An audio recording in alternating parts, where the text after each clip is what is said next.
Welcome to Let's Talk Business Transformation. AI is everywhere, in boardrooms, in budgets, and in bold promises. But turning it into real business value is a very different challenge. Today I'm joined by Gerry Szatvanyi, Chief AI Officer at OSF Digital. He's here to discuss what business leaders should really focus on when it comes to AI and digital engineering. Let's dive in. Gerry, I'm so excited to have you on the show today for a myriad of reasons, many of them being that you just have really always been on the forefront of digital transformation and AI specifically, right? I remember a couple of years ago reading your book, The Great Digital Transformation. You were already kind of on the precipice of a lot of what we're seeing now. And so with a lot of mysticism around what AI is, I wanted to take a second to really set a kind of reality check with folks on where you see AI is right now. So we'll get started off with that AI reality check, starting with, as you look at AI today, do you look at it more as a growth engine or risk amplifier for most companies? Well, it's definitely both. I Yeah. would though emphasize on the growth part because it allows you for many opportunities. It opens up a lot of opportunities, and it opens up the imagination. I would say it brings you ideas. So definitely on the growth side. So when we look at what the most expensive mistake executives are making with AI right now, what is it? Well, it's not to try AI. That's the first one. Not to take it seriously. And when it's being thought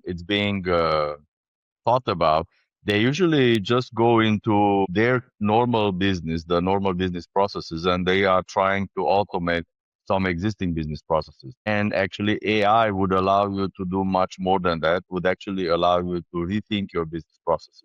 So you have to really step back from where you are with your business to push it further in what you want to accomplish.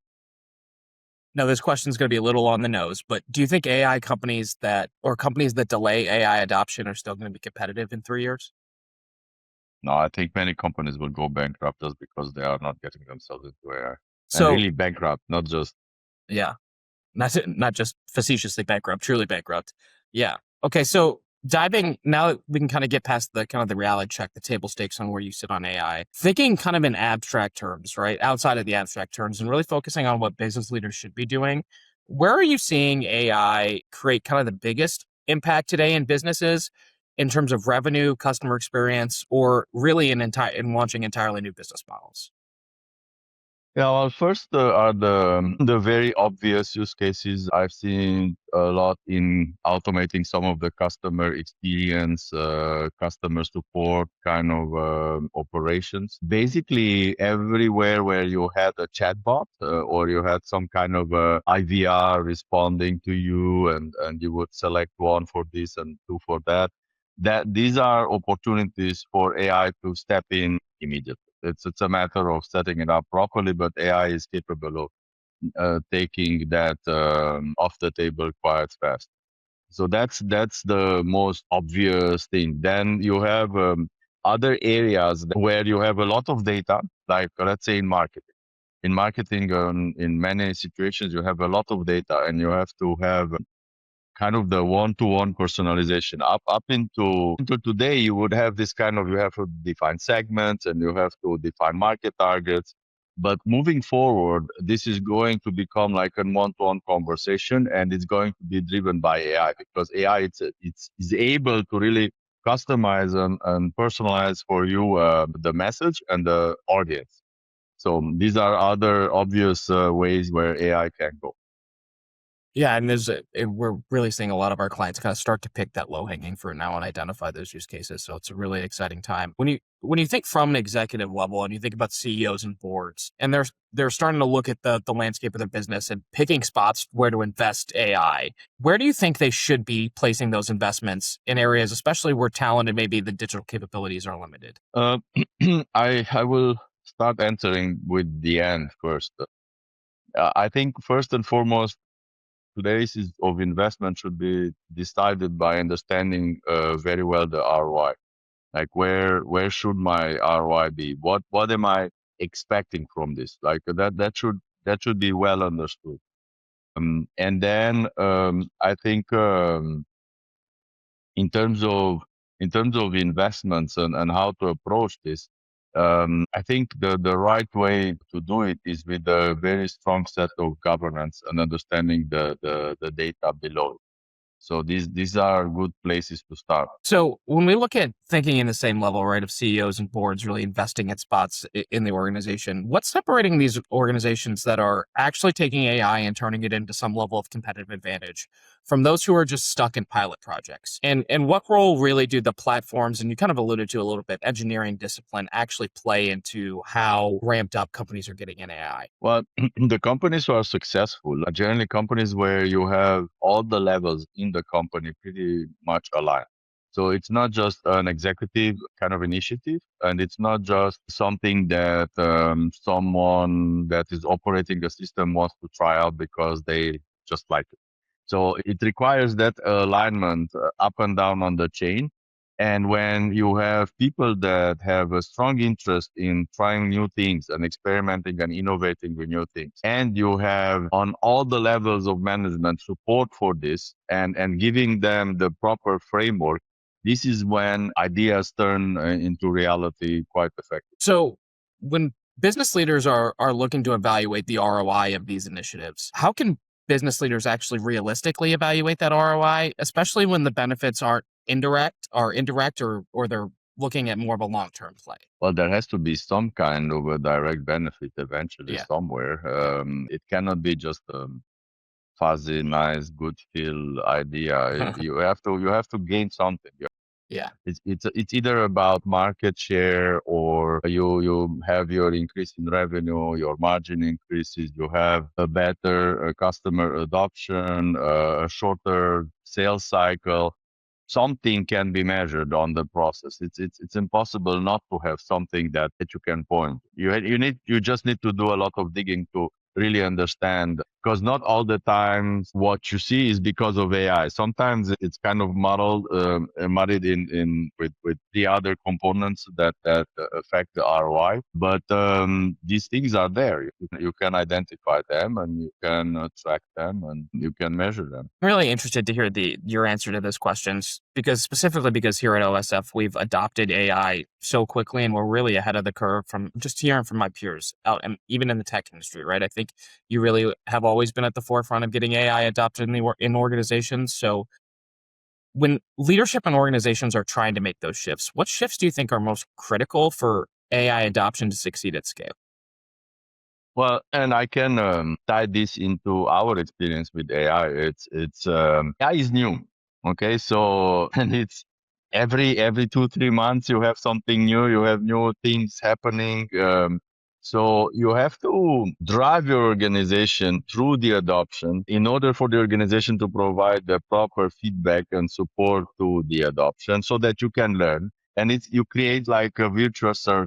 Then gradually, painfully sometimes, you get improvement and you get adoption and you get also very interesting ideas. But it's not a straightforward process. It is not a painless process. Sometimes it feels like pulling teeth. But this is what's happening when a new technology that is shifting worlds, that is revolutionizing everything, is coming up. And that's something to be very well aware of, because if there is one thing that I've learned through this AI journey is that people do not want to change. People do not want to change. And if something works, that saying that if it works, don't break it. Yeah. Well, in this case, if we We've don't seen break it yeah. today, it's gonna really bankrupt you tomorrow. So you have to try. You have to innovate. You have to put yourself outside of the comfort zone in order to get to a point where you have enough adoption, where the team finally comes on board and you have a lot of initiatives, and that's becoming a much more interesting journey. But it's not without the challenge. Yeah, I've always really admired your perspective on it just because I feel like as an organization, we've always kind of been comfortable with the ambiguity of it, right? That, we're going to break stuff. We're going to have to play a little bit in the sandbox, so to speak, but that's how we figure things out.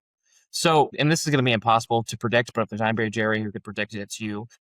as we look in 5 years in the future, what do you think successful companies are going to be doing with AI that struggling companies? There will be a lot of agents working side by side with people, for sure. This is one thing. There will be a very different way of looking at work. In some situation, you won't be able to do like to scale work infinitely, but you will be definitely able to scale it much more than we do today. And I think expertise is going to be even more important than it is today.